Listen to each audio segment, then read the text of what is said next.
There are 5 tones in Chinese language, namely the first tone, the second, the third, the fourth, and the light tone.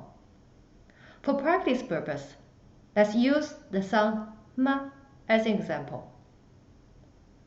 Now let's practice the first one. Try to move your hand the way I do. The first one, a flat sound. Ma, ma. The first tone, ma.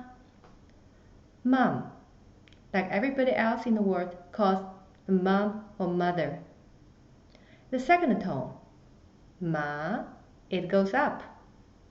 Ma, linen, the fiber. Ma.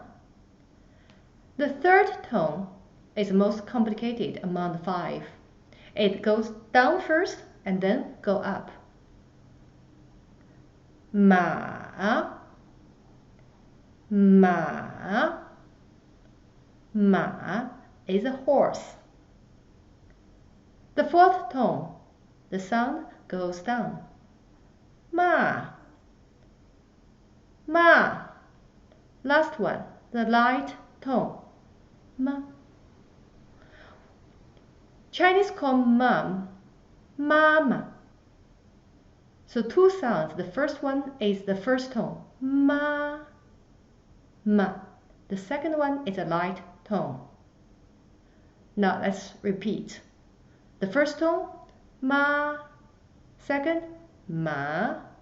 The third, ma. The fourth, ma. The light tone, ma. Mama, mom.